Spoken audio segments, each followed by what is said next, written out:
on Zoom this evening. We're going to go ahead and dive right into our presentation, and then at the conclusion of the presentation, we'll open the floor for questions and or discussion. Okay, thank you, Rachel. And so my name is Will Hager, and I'm a planner with the Calvert County Planning and Zoning, and I've been helping out with the Zoning Ordinance Update project, and to my right is Rachel O'Shea, zoning planner. And before we get into the focus of tonight's forum, I just want to go over a brief introduction. So staff prepared a draft zoning ordinance to bring the zoning ordinance into compliance with the current comprehensive plan. The draft zoning ordinance was made available to the public May of last year. Joint work sessions and public forums have been held monthly to review articles of the draft zoning ordinance and will continue through May of this year. And calvertcountymd.gov/zoning ordinance update is the website where you can access links to draft articles, draft zoning maps, where to send public comment and other supplemental materials. But the focus of tonight's forum is going to be draft articles 18 and 19, uses and accessory structures.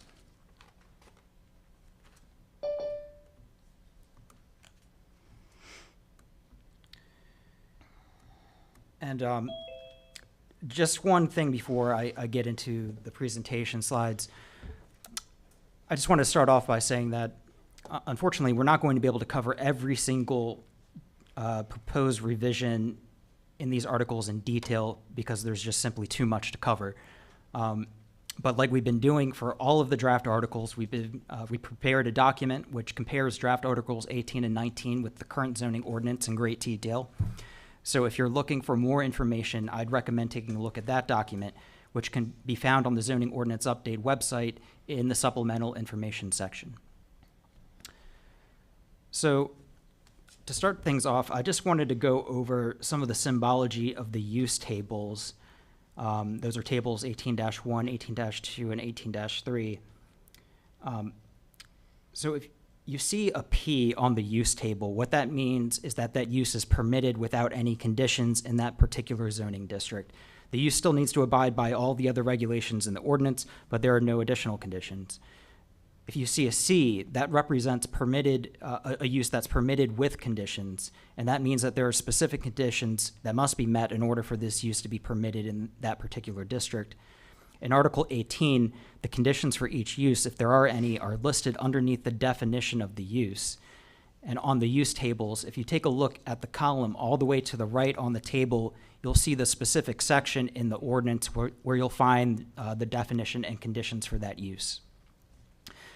The S stands for that the use requires a special exception from the Board of Appeals in order to be permitted. A special exception is another layer of review that gives members of the community an opportunity to provide feedback and to ensure the proposed development is in harmony with the surrounding neighborhood. And sometimes after feedback from the community has been heard, the Board of Appeals will add conditions specific to the proposed use to ensure that harmony exists. And SC means that the use requires a special exception from the Board of Appeals, but there are also specific conditions that must be met in order for the use to be permitted, the same conditions listed underneath the definition of the use in Article 18.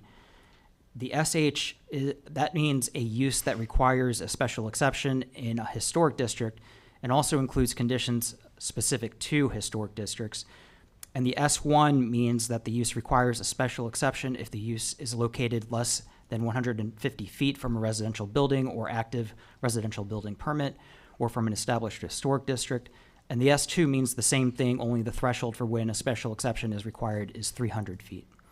If the space is, if the space on the use for the use on the use chart is blank, what that means is that that use is not permitted in that district.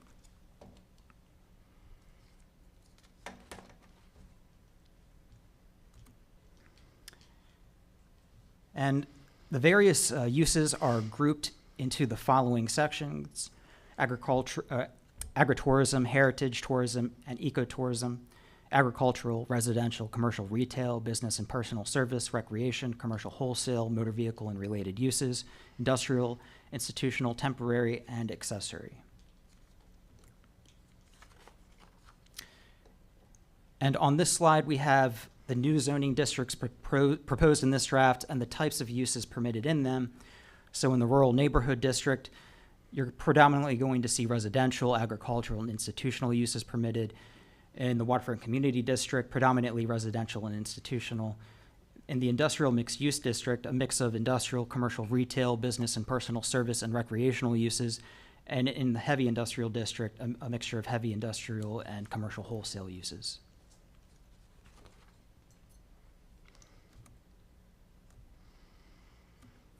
And on this slide, we have listed new uses which have been added to the zoning ordinance. Amphitheater, animal shelter, cultural heritage tourism, dormitory, pet grooming establishment, short-term rental, solar energy generating systems, both major and minor. And some of these we're going to take a closer look at later into the presentation.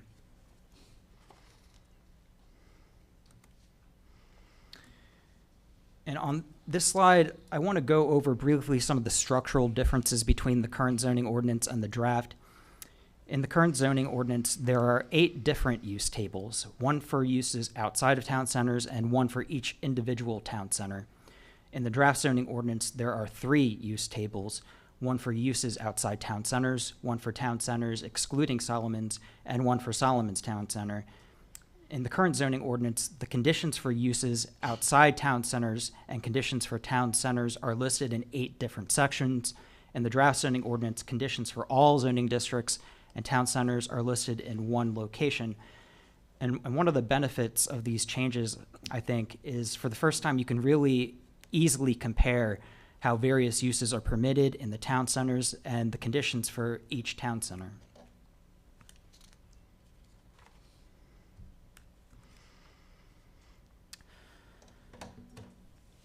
And on agricultural and agritourism, one thing that I wanted to make clear, because we received some comments early in this process from people who own agricultural properties that didn't understand why their property wasn't zoned farm and forest district. Agricultural uses are not just limited to the farm and forest district. Every one of these agricultural and agritourism uses are permitted in both the FFD, the rural community district, the rural neighborhood district, and the residential district. And if there are any agricultural related uses that are currently not permitted in any of these rural residential or residential districts that someone believes should be, we encourage them to reach out and send us their thoughts and comments.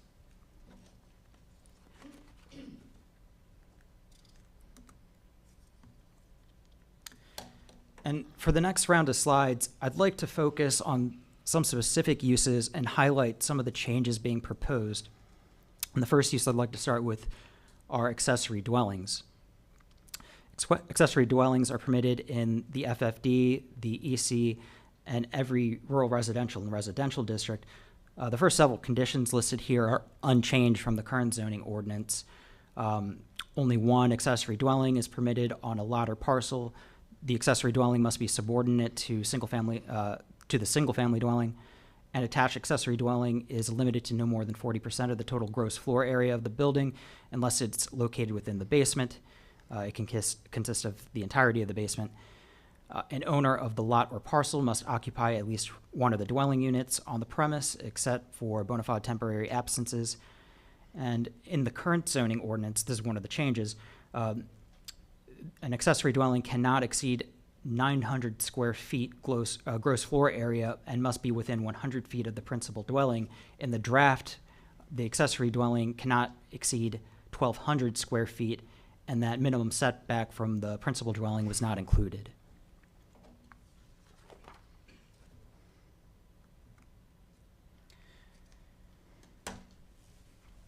So the next use is dwelling attached. This would include, these uses are separate in the article, just want to make clear, but for the purpose of the slide, they're grouped together: duplex, triplex, quadruplex, and townhomes. And outside of town centers, duplexes, triplexes, quadruplexes, and townhomes are only permitted in the residential district in the draft. In the current zoning ordinance, these uses are also permitted in the residential district, but some of the conditions have been revised. So the following conditions from the current zoning ordinance effective in the residential district were not included in the draft. And This is permitted if the combined lot area of the attached dwelling development is at least 30,000 square feet. The architecture of the attached dwelling development is such that the building looks like a single-family detached dwelling. And in the draft, attached dwellings are permitted in the residential district, provided that at least 40% of the units on site are single-family detached dwellings. And also in the draft, all triplex, quadruplex, and townhome dwellings must be served by sewer.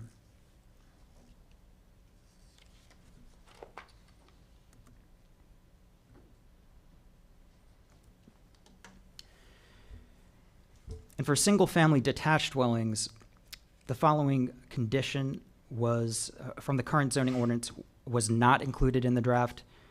At least 50% of the length of the building shall be 20 feet wide, excluding porches.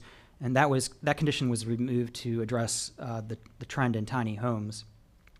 And the following condition has been added to the draft zoning ordinance in the FFD, RCD, RND, WCD, and RD. If the lot or parcel does not meet the density requirements as required in this ordinance, a maximum of one single-family dwelling is permitted per lot or parcel of record, provided the lot or parcel meets the requirements of a buildable lot or parcel in accordance with Section 25-6 of this ordinance. And that condition was written to ensure that if, say, you have a 3-acre parcel in the rural community district where the permitted residential density is 1 dwelling unit per 5 acres, you can still build a home on that parcel even if it doesn't meet that 5-acre density requirement, as long as there is enough buildable area on the parcel once you factor in setbacks, sensitive environmental features, etc. And in the draft zoning ordinance, single-family detached dwellings are not permitted in the I1, RC, MC, and EC districts as they are currently. And the reason single-family detached homes are not permitted in these districts in the draft is that there have been conflicts between existing residences and businesses in these districts.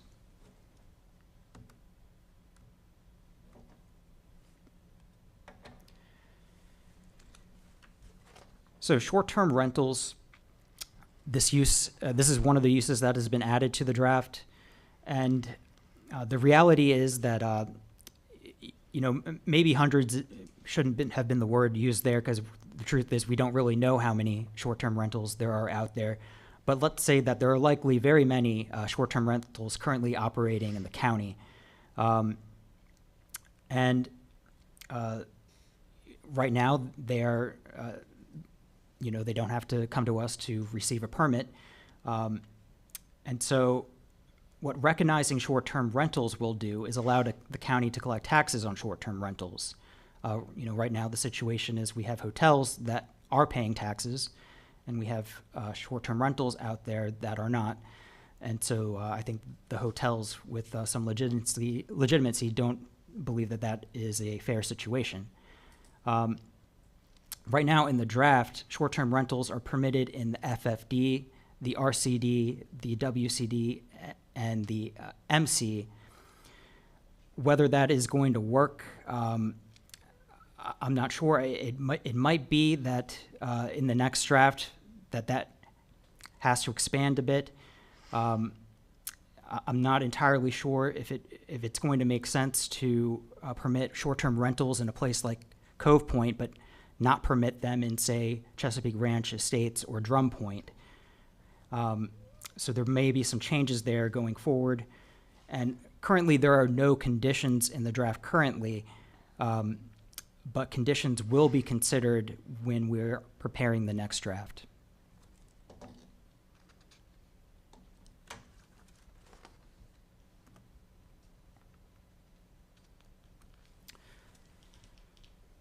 So next slide, we have home occupations, and the definition of this use has been revised in the draft, and it now states any activity carried out for gain by a resident as an accessory use in the resident's dwelling unit, non-medical offices, home studios, commercial kennels, pet grooming establishment, commercial kennels, commercial kitchens, non-farm alcohol production facilities, online retail sales, daycares, and personal service uses are permitted as home occupations. Other uses that are listed separately in the land use charts shall not be permitted as home occupations. And really the substantive change or difference in this definition is that currently medical offices are permitted as home occupations. So with this change in the definition, medical offices would no longer be permitted as home occupations. And the following condition has been added to the draft.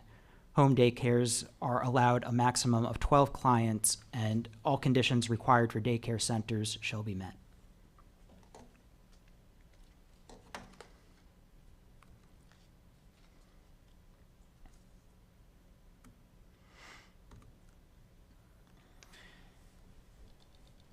And on our next slide, a non-farm alcohol production facility. So in the current zoning ordinance, non-farm alcohol production facilities are not permitted in the town centers. In the draft zoning ordinance, this use is permitted with conditions in town centers wherever taverns, bars, or nightclubs are permitted. And if the latter requires a special exception, the former also requires a special exception. And in the draft zoning ordinance, the conditions placing specific limits to production, no more than 15,000 barrels of beer, 500 liters of distilled spirits per year, etc., have been replaced with the following. The facilities shall be designed and managed to meet all required state regulations for limits on alcohol production.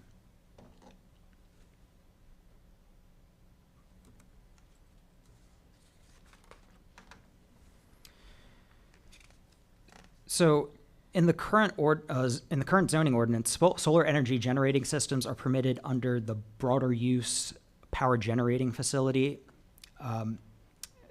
And there are no specific conditions for solar energy generating systems. So this is really the first time that solar is being specifically addressed in the zoning ordinance. And there are two categories here, major and minor, and what distinguishes between the two is that a major solar energy generating system it's capable of generating more than 2 megawatts of electricity, and a minor solar energy generating system generates 2 megawatts or less. Now, the State Public Service Commission has approval authority for solar projects that generate more than 2 megawatts of electricity. However, the Public Service Commission is required to take into consideration the zoning ordinance of the local jurisdiction. And about a year ago, county staff met with members of the power plant research program to discuss solar regulations and the PSC process. The power plant research program is a program within the state's Department of Natural Resources. They review major solar energy projects and are part of the PSC approval process. We also gave them an opportunity to review and comment on our draft solar regulations and received feedback from them. And in regard to the Public Service Commission and approval of major solar energy projects, my understanding is that if a county zoning regulations are reasonable and don't function as a de facto prohibition on major solar energy projects, the PSC will usually try to respect a local jurisdiction's zoning regulations to the extent they can. So even though the PSC has the ultimate approval authority, it's still worthwhile to address major solar energy generating systems in the ordinance.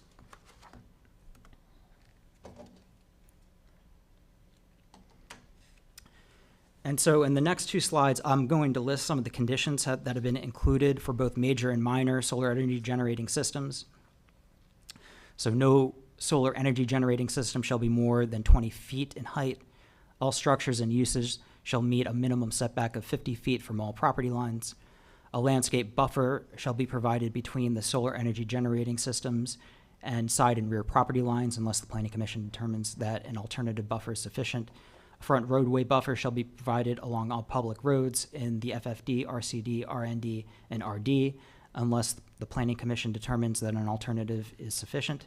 And on those last two conditions, those are simplified summaries of those conditions. The actual draft text in Article 18 goes into much more detail.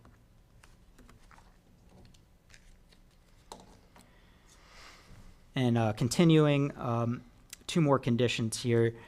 The solar energy generating system shall be constructed and located in a manner so as to minimize the necessity to remove existing trees upon the parcel, and in no event shall forested acreage compromising more than 2% of the gross acreage of the parcel be removed without demonstrating that such removal is necessary for the reasonable construction and efficient performance of the use.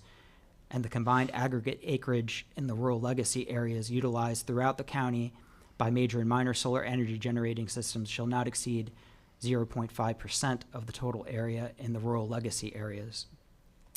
And so these conditions that we've included for solar projects, we didn't just pull out of thin air. These are the kind of conditions that other jurisdictions in Maryland are including. And in regard to that last condition, if the county would like to include something like this, I'm not sure if 0.5% is the right number for Calvert County. Maybe it is, maybe it isn't, but it's a starting point.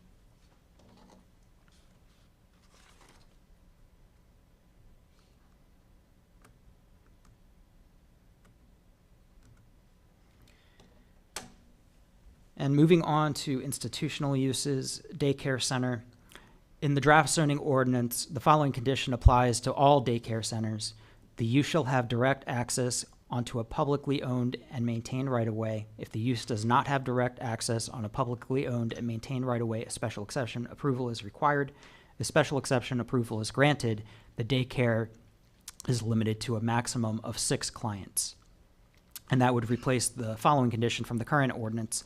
A special exception is required if the use does not have direct access onto a publicly owned and maintained right-of-way.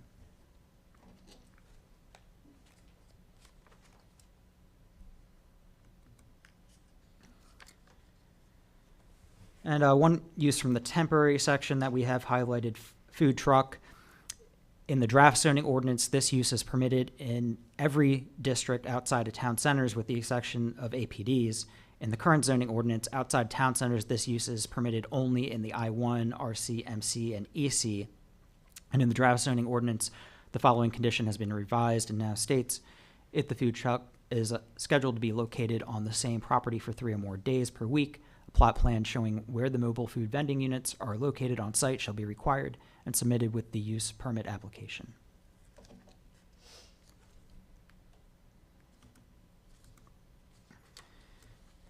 And so now we're moving on to Article 19, accessory structures. And the following are really the most basic regulations addressing accessory structures generally. So a building permit shall be required for the construction of an accessory structure greater than 150 square feet in size and is required for all structures within the critical area. And a detached accessory structure less than 500 square feet when the principal use is residential or agricultural has a side and rear setback of 5 feet unless otherwise specifically permitted or restricted by Article 19. And if a detached accessory structure is greater than 500 square feet, it must meet the setback requirements of a primary structure unless otherwise specifically permitted or restricted by Article 19.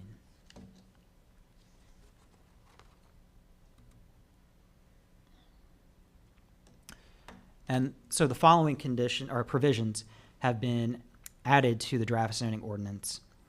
Certain accessory structures may also be prohibited in front yards with the exception of flag lots, which are exempt from these prohibitions. If more than one zoning district is located on a property, all accessory structures and uses shall be located within the same zoning district as the principal use to which they are accessory. And no accessory structure shall be constructed prior to the construction of the primary structure to which it is accessory. This use does not apply to agricultural uses.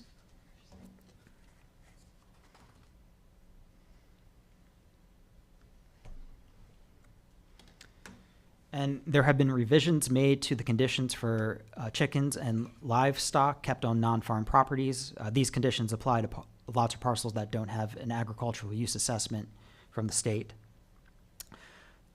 The following condition has been revised and now states, the keeping of poultry is permitted on properties of 1 acre or more in size. A special exception from the Board of Appeals is required on properties less than 1 acre in size. And the following condition has also been revised in the draft zoning ordinance and now states a minimum lot or parcel size of 2 acres is required to keep livestock. And these replace the following condition from the current zoning ordinance. If the size of the parcel is less than 3 acres, a special exception from the Board of Appeals is required. And These conditions were added to address the frequency of these types of special exception cases being brought to the Board of Appeals in order to free up space on the BOA agenda for other types of development. And in addition to this, there have been conditions that have been added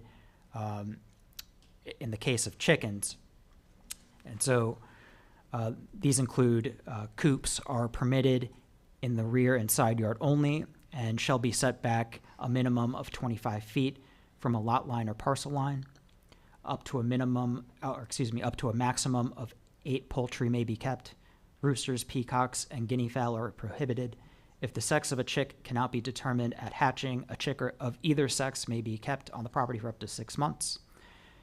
All coops shall be designed to ensure the health and well-being of the animals, including protection from predators, the elements, and inclement weather, and the slaughtering of poultry on site is prohibited.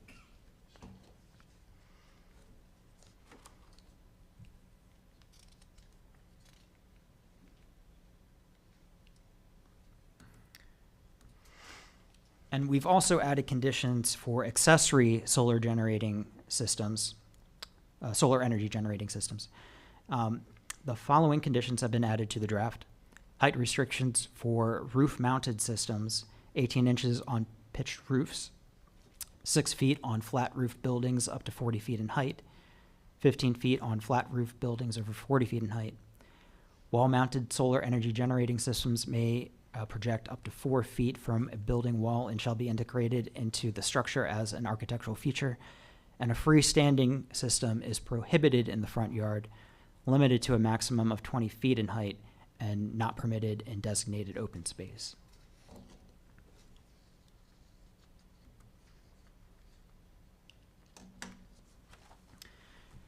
And so, in summary, use tables for town centers have been consolidated and conditions now located in one place.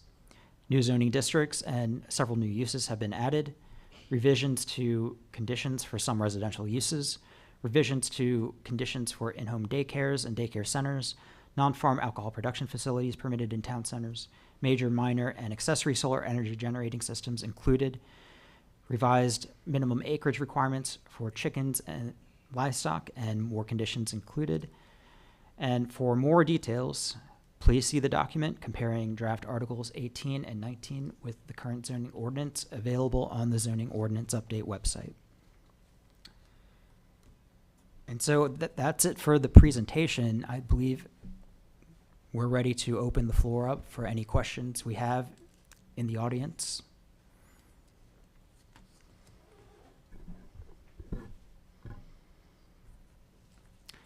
Or if we have any questions from those viewing virtually, we can take those questions as well. Good evening. This is the virtual moderator. If any of the virtual attendees would like to speak, please raise your hand so we can unmute you.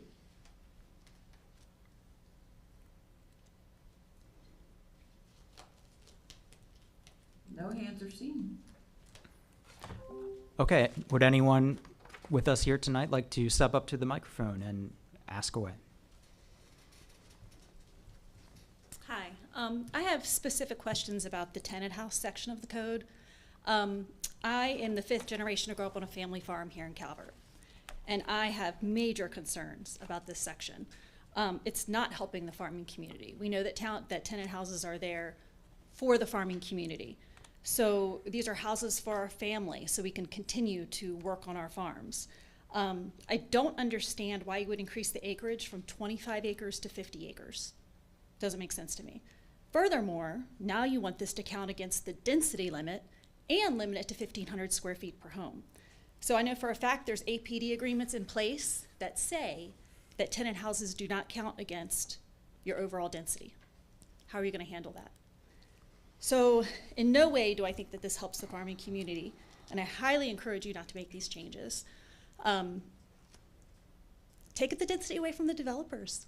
You know, I'm all for I work in the development industry, but I also grew up on a farm, and this is not helping the farmers. So, just those are my thoughts, my comments. You can do with what you want, but I hate to see this kind of thing happen. We hear you, thank you. Yep. And we would appreciate if you would submit those comments in writing to us so that it would be forwarded on to both the Planning Commission as well as the Board of County Commissioners. Sure, I'd be happy to. But this is also recorded, so it will go on Okay. record. Great. We have proposed changes to the tenant house. Traditionally, tenant houses were in place originally to help farmers have staff that was helping them work the farm, be on the farm. But our farms now are much smaller in acreage. You don't usually have help that live on the farm, so it has developed over time how people utilize tenant houses from the original intent of why tenant house was created. We have separate provisions for not workers that help on the farm, but that for family members of the farmers, we have separate provisions that cover that under our family conveyance lot. Correct, but then that requires a subdivision. This was a way, Mm-hmm. Family members do work on the farm. So, I know you're saying the tenant house could be for a son or a daughter, a way for a farmer not to have to go through the subdivision process, which can be expensive. So, it's to the farmer's advantage to be able to do this tenant house, because their children, if they can't build on the farm and if they can't afford to subdivide a lot, what's going to happen to the farm? Because if they can't live on the farm, it's not going to remain a farm. Right. So, Right. No, I hear you. And we do want to hear your concerns and consider those. Sure. Definitely. sure. And I'll just tell you my personal experience. My husband and I subdivided off a lot of the farm, 38 acres, thinking we could build a house and a tenant house. Now we wouldn't be able to do that. So, there's repercussions to this down the line. So I think you just please consider that. And we are also in the process of proposing changes to our APD regulations. So there are changes regarding how tenant houses would be affected in APDs to go along the same lines of how it's being handled in the zoning ordinance. So that is coming to follow the zoning ordinance adoption in the future, but. Okay, will there be some sort of grandfathering provision, so the properties that have an APD agreement that say that their tenant houses don't count against density, that remains in place? That's something that we can take a look at, including you. Okay, thank you. Yeah. Yes, if you'd like to step up to the mic. My name's Craig Mask. I do have APD area, 40-plus acres. And what she just said is absolutely right. We're in the situation, I'm hearing things have changed, they're different. Well, they've changed that we can't get help because nobody wants to do anything that's wet, cold, dirty, or hot, which is everything we work. I also work on the water. So you're commercial fishing or you're farming, you're in the same boat. We can't get help that's reliable. They come out, they do a day or two, they take the money, and you never see them again. So the only way you're going to get people is you have to get looking at what's the farm in the future, which is what we're dealing with, and the way it's changing is totally different than what you're perceiving. So, for instance, if we want to hand this farm down, I'm getting old. My daughter plans on taking over. Same thing with the water. But when you're looking at this, some of the people don't have the funds, me included, to do all this divisions and getting attorneys and surveyors and all these things to do these types of implementations. Using the tenant house, you can get somebody who's obviously maybe a couple. You need a bigger tenant house. Really, it's got to be 2,500 square feet. This idea of little things that don't count basements, don't count porches and all that, that the state counts to taxes on everything. But if you look at this, what happens is you can then hand this down to someone else, and it may not be a family member. And that's another thing. It has to be able to transfer to someone else. And how do you do that? Well, you want to be a farmer. Maybe your husband or wife works outside, like most of us have to have somebody to earn money. But now what you're doing is you're saying, I can live on the farm, I can help work the farm, I can watch out for the old guy. I know he gets up at 7 o'clock in the morning. It'd be nice to know he's still alive. And if he doesn't show up by 7, I over knock on his door and make sure he's still alive. And that sounds funny, but it's not funny to a lot of the people that are farmers now. And so you will have to look at this. The other thing is acreage production. The idea that ag preservation is in these large lots, 10 acres would be no reason to even have that large a place. 1 acre greenhouse will produce more money than 50 acres of corn and soybean. So I'd like to see us make some new rules, think outside the box, do what we do on preservation. You're up to what, 75% roughly on land preserved? So if we put small agricultural, forest, et cetera, and give them experimental ability to try some of the new things, then that would increase our overall, and that would get you more land preserved, and then you wouldn't have that community next to you. I could go on for a while, but obviously I won't. But please consider these things, and let's try and think out of the box. We want to preserve the large farms, the good soils, but we now have to look at preserving the alternate things that will grow other items, whether it be timber or whether it be other productive things. Thank you. Thank you. We would love to hear your out-of-box ideas, especially to help us preserve more acres in the counties. Thank you very much. Yeah, thanks again for coming and sharing your comments. Those, I think, are exactly the kind of feedback that we're interested in hearing from the public. So thanks for taking the time to come out today. Well, we appreciate your listening, and like I said, it would be nice to be able to sit down with some of the people and just go over a lot of these things. There's so many details here, and it's so easy to miss 1,000 things. I commend the county on trying to get everything together where it's understandable, but we have to look at all these little details that most people can't see. Thank you. So Chris, at this time, if you have nobody with their hand raised, I think that's the conclusion of our public forum this evening. Okay, I have 3 people online. Do any of the virtual attendees wish to raise their hands at this time and say anything or ask a question? Please raise your virtual hand if you do.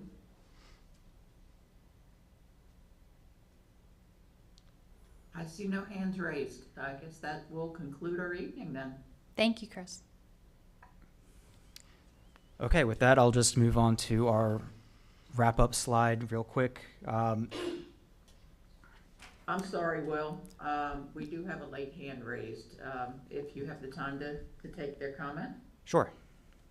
All right, Ms. Kimberly, can you unmute, please? Hey, can you hear me? Yes. I recently moved to Calvert County a couple years ago, and I live in the subdivision Walnut Creek. My acreage is a little bit over 2 acres, and I'm really not sure if this is the right forum to address it. You know, I thought 2 acres was sufficient amount of land to have chickens, even if it's just enough to like sustain our family, just like 5. But clearly it's not in Calvert County. I was reading that it's 3-acre rule, and then in order to petition to even have chickens, you have to like pay tons of money to come to a board or something and petition to even just have the option looked at. What's being done in the county kind of change these rules? Other counties and other countries have proven that having chickens decreases waste in the environment, and their product you can put on your vegetables, which I am working on an active vegetable garden, to give it natural fertilizers. So all of my food waste right now either goes into the trash or I throw it in the backyard for random animals to eat. What can be done to kind of reduce the amount of acreage that is ruled in it as being the minimum amount to have chickens? Well, we actually have addressed exactly what you're getting at here. If you, I've scrolled back to slide 22, And so we've revised that condition that you're speaking of. The current condition is that if the size of the parcel is less than 3 acres, a special exception from the Board of Appeals is required. And so that for chickens has been revised to the keeping of poultry is permitted on properties of 1 acre or more in size. A special exception for the Board of Appeals is required for properties less than 1 acre. So going through that Board of Appeals special exception process would only apply if your property is less than 1 acre going forward. Okay, so this is actually in rule now, like 2 acres, I can have chickens? No, we're going through a process, and we're introducing a draft to the public and the Planning Commission and the Board of County Commissioners. So none of this has been officially adopted yet, but we're working to get to that point, hopefully sometime by the end of this year. All right, thank you. Thank you.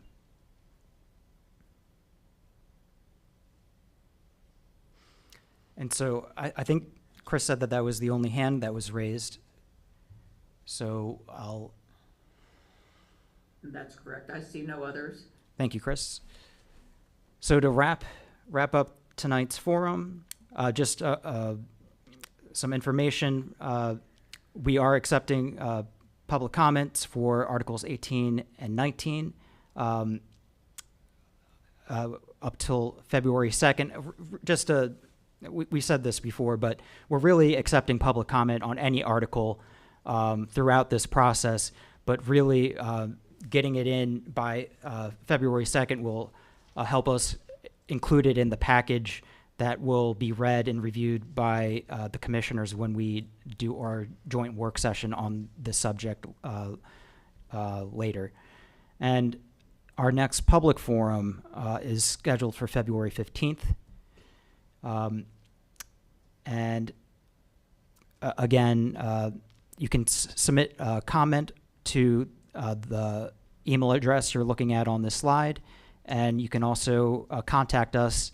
Me and Rachel, our phone numbers and email addresses are listed on this slide as well. So with that being said, I think that we have wrapped up this forum, and thanks for everyone for being here, and I think that's it.